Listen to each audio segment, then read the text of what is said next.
Today we're going to talk about children's right to protection. I'm going to start with a question to get you thinking about the topic, and that question is it dangerous to teach children to immediately obey without question? Now, parents often get praise for having obedient children, children who sit quietly in church, who eat food quietly in a restaurant, who don't talk back, who do chores without complaining, who are always happy and smiling on social media. So, what might be wrong with teaching children to immediately obey instructions from adults or their parents? Let's think about that one a little bit, and I'll come back to it later in the video. Now, protection against violence. Violence against children is very common, and it's widely accepted in many forms across our society. So one example you might hear, common experience, you might hear parents say, "I was spanked as a child, and I turned out just fine." Now, one thing you might be surprised about is that there are schools that permit corporal punishment in the United States today, even though there's good evidence that corporal punishment doesn't work, creates a hostile environment where more violence is more likely to be used against children who are from minority groups or have a disability. But there are schools that do this. This particular image here is from a school district in Missouri that recently reinstated spanking if parents give the okay with it. If you can imagine being in high school and being spanked for breaking one of the rules. Howell Valley, another school in Missouri that allows the use of paddling when other means have failed, is allowing that, even though the very first rule they're asking students to follow here is to not assault other students. But isn't that what paddling is? Now in Iowa, the Iowa laws don't allow corporal punishment to be used in any schools, private or public, which is unusual across states in the United States. That's the only state that has laws against both of those, although there's no oversight for home schools at this point. Here are 6 types of violence against children. We'll talk a little bit more about each of these in a little bit. So maltreatment, which is punishment, physical, sexual, psychological abuse, neglect. Bullying, youth violence, intimate partner violence, or sometimes called dating violence, sexual violence, and emotional and psychological violence. There's also other types that we won't talk as much about. We'll just kind of mention them briefly today, but that you should be aware of. And those are things like forced marriages, child labor, and female genital mutilation. So how common is violence against children in the world? It happens all the time. Here are some stats for you to consider or think about. So if you look at some of the data on a global basis, about 60% of children worldwide have some kind of physical punishment from their caregivers on a regular basis, which is almost, if you do the math, almost 1 billion children around the world. 25% of girls, 15 to 19, have been a victim of some kind of physical violence since turning 15. And 10% of girls under age 10, which is hard to even imagine or fathom this number, but 10% of girls under age 10 have been subject to some kind of forced intercourse or other kinds of forced sexual acts. Another top area of violence against children in the United States is firearm deaths and firearm injuries. It's been a top cause of deaths in children in the last 5 years now.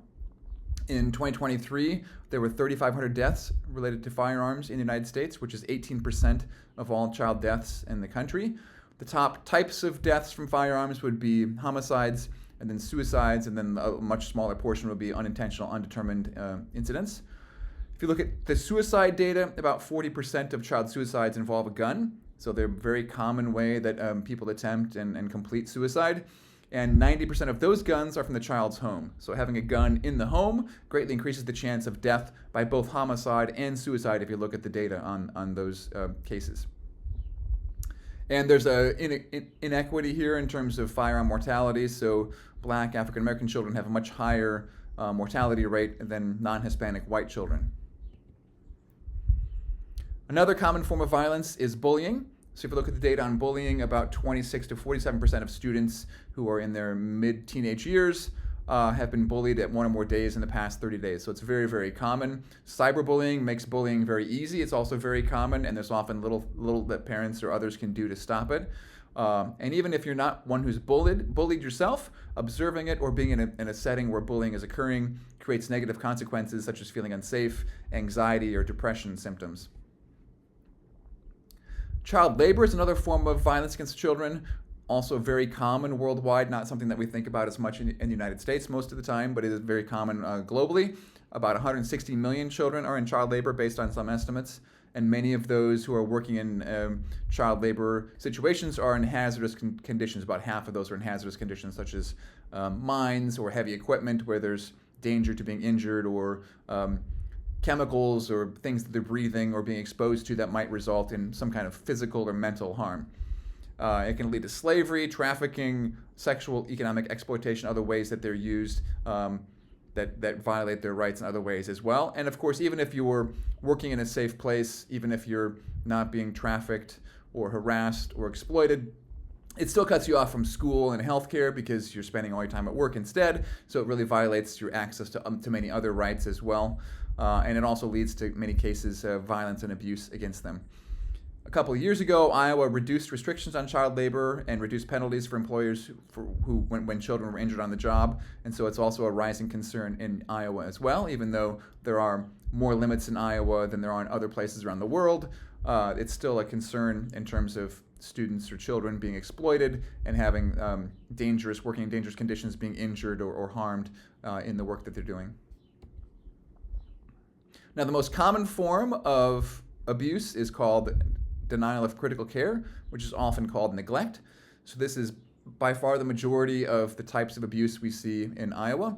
And this is really about a failure to provide adequate food, shelter, clothing, or other care needed for the child's health and welfare. So, for example, a child with a disability may require additional care or things that other children might not need, but not being able to provide those things for the child might result in a denial of critical care.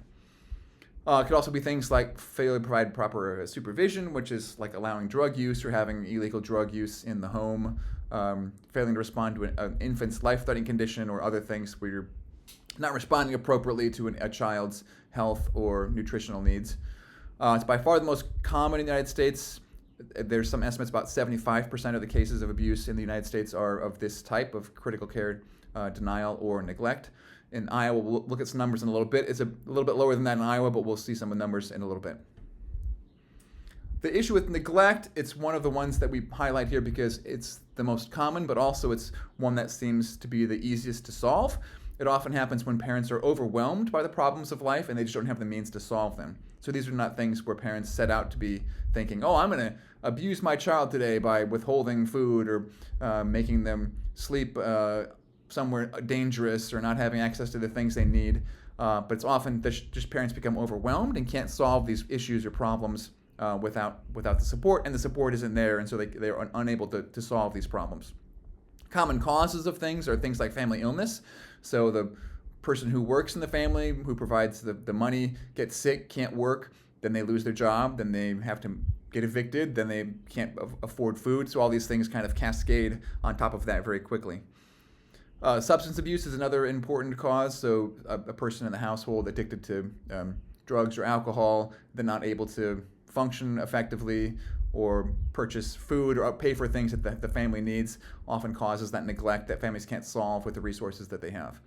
So neglect is one of those where it's important to think about what can we do as neighbors, as community members, as voters to respond to this kind of abuse. What are situations where we can create safety nets or other policies or services that can help parents respond when they become overwhelmed by these problems, or even prevent these problems from occurring in the first place, such as individuals who can't pay for health care losing their jobs at the same time that when they get sick. So what can we do? What can be some ways we could either expand things like Medicaid or other kinds of services to support those who are in that situation so they don't end up in this experience of having to abuse their children. So how common is this in Iowa? So in 2023, this is the most recent year of data that are available. Iowa Health and Human Services identified 1,800 confirmed cases, which is abuse that's minor and not likely to reoccur. So kind of, yes, the abuse happened, but it's not going to happen again because the situation has changed or there's been some other modification that has prevented that from happening again in the future. And 8,600 founded cases, which is abuse that's not minor and more likely to reoccur.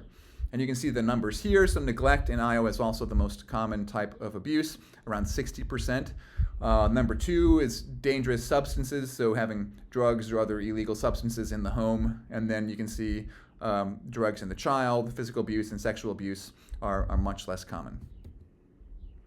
So if you do the math, there's about 700,000 children in Iowa, and about 10,000 had cases opened in Iowa for abuse in 2023, so that's about 1.5% of the children. And the caseload can be quite heavy for Iowa's child protective workers. They averaged 13 cases a month, or about 156 cases a year, which that includes child and adult abuse cases they may have handled. So it's quite a heavy burden of workload on those individuals who work in that area. Looking at these numbers, you also wonder, given the prevalence of abuse of children nationwide and across the globe, how many cases are not reported? How many cases are missed, either because no one's reporting it, the abuse is hidden, people don't know about the abuse, or because there's just insufficient staff to follow up and address all the cases that could be followed up on if we had more child protective workers. So the Convention on the Rights of the Child talks about this very clearly. Article 19 talks very explicitly about the right for children to be free of violence in their lives. What it says is that all parties should take appropriate legislation, administrative, social, educational measures to protect the child from all forms of physical, mental violence, injury, abuse, neglect, negligent treatment, maltreatment, exploitation, including sexual abuse. And in fact, it goes beyond that to say it's not enough to just prevent violence against children, but in fact, that children should grow up in a family environment in an atmosphere of happiness, love, and understanding, in the spirit of peace, dignity, tolerance, freedom, equality, and solidarity. So what are some strategies and solutions to address abuse and violence against children? Of course, the most important thing to start with is the idea that it's better to prevent violence against children than it is to treat it. So our goal really should be to prevent these things from occurring rather than catching perpetrators or responding to abuse after it happens, because once it's happened, then that damage has already occurred. So it's much better off to find ways if we can prevent abuse and stop it from occurring in the first place. That's much better than waiting until there's a report of a case or identifying a case once somebody is in that situation. So it is important to still do that, for sure. We still need to treat and care for victims and punish those who are engaging in abuse. But our really focus on strategies and solutions should start with that idea that we're trying to prevent it and stop it from happening in the first place. So here's some strategies thinking at the community and the societal level. So starting with having laws that make these things illegal. Some places don't have laws against some of these practices, so that's a place to start. Having the laws and enforcing the laws, so banning corporal punishment, for example, criminalizing sexual abuse, enforcing those laws to make sure that when those things are done that there is a consequence that occurs. Having norms and values in society that change the way we think about abuse and that prevent some of these interactions from occurring. So having changing gender norms, for example, and changing social norms around dating and what's allowable or what's acceptable practices in intimate partner violence. Bystander intervention is another one where if you're seeing someone experiencing something negative, that bystanders can feel like they can get involved and help address that. Or if you're at a party with someone and you notice they're not being treated properly, that you step in and protect them as a bystander who has a chance to then get involved. Building safe environments, so building safe communities, avoiding places where abuse and violence are likely to happen, so making sure that you target hot spots in your community, whether it's a dangerous alley or a dark street where those things are happening. Giving parents and caregivers the support they need. So we think about preparing to give birth to a child, for example. So you purchase diapers and you set up the nursery where they're going to sleep, but also important to prepare for the 18 years after they're born. So having support and training for parents that give them parenting skills, that give them access to the resources they need if they're struggling in certain areas, that make them aware of what they can use to make sure that they themselves are taken care of, having health care themselves, access to the jobs and the support they need to be good parents. Having support services and response services, so screening, like when you go to the pediatrician, screening for certain behaviors and practices, allowing them to get a chance to do early intervention. So if there are things that are starting to head in that direction of abuse or unhealthy treatment. So if you're treating a parent, for example, for cancer, and it's going to be very significant investment of their time, they're going to have to lose their job. Doing an intervention at that point to say, okay, now we know that this is going to happen to you. Now what are we going to do to the child to make sure that your family is taken care of and has the resources it needs so it doesn't slip into that kind of abuse or neglect situation.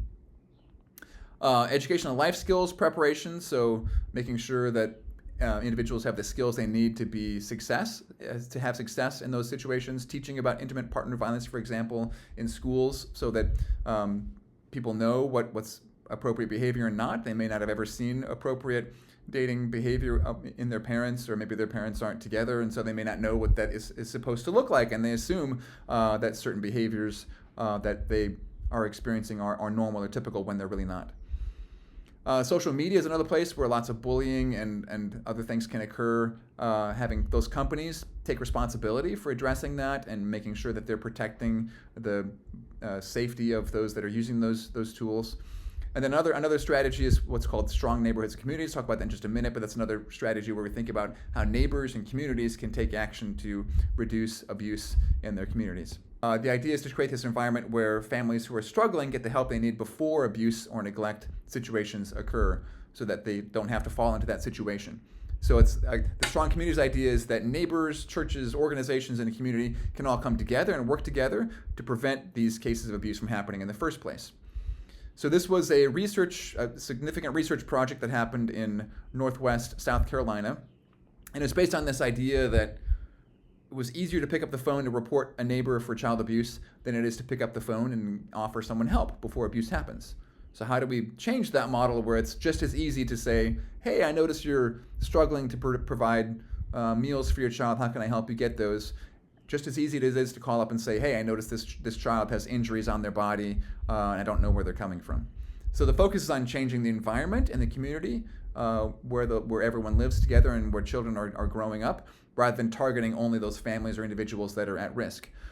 So it's about building caring communities on an ethic of mutual assistance is how the people that developed this program talked about it. So the goal was to create caring communities where community members were attentive to the needs of the people around them and practice neighborliness. So thinking about, many of you live in the residence halls, but back home, do you know your neighbors? If you became aware that they needed food or needed electricity or water or things, would you be able to provide that for them? And would you even know or be aware that they were in that need? So this was kind of the starting point for this project, was thinking about what that would look like. And so they started with this idea that families with children under 6 would have somebody, either a paid or a volunteer, who would know them and would watch out for them and be connected to them in some way. And so families were joined together in kind of these broader communities, not referred for services, but joined together as part of a network where they could encourage mutual support. And if needed, they could then refer them to services, professional support services like counseling or alcohol treatment or those kind of things.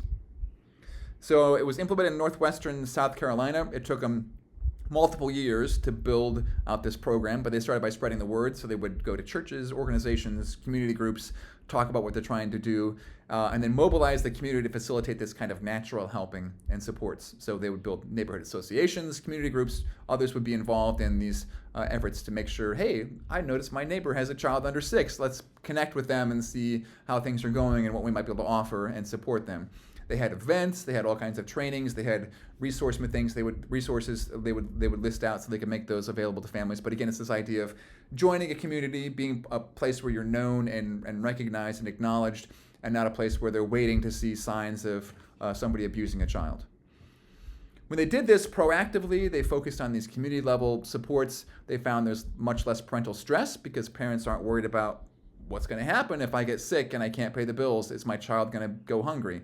They didn't have to worry about those things because they knew that they had neighbors and friends and community members who were watching out for them. So they saw greater social support then as well, so that people were raising the children as part of the community. They got more frequent help from others.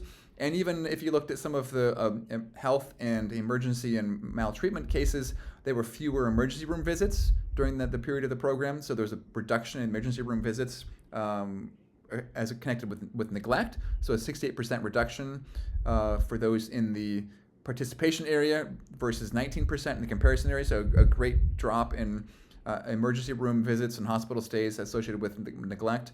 There's also fewer cases of founded child maltreatment, which it went down actually 11% in the participating area, but in the comparison area that they were looking at, comparison counties in South Carolina, actually increased 85% at the comparison area. So really made a big difference in both reducing emergency room usage and founded cases of child maltreatment. So they kind of concluded this project by saying, it's possible, even in the current age of alienation, to enlist communities in care for children and support for the children's parents to sustain and deepen that involvement across several years.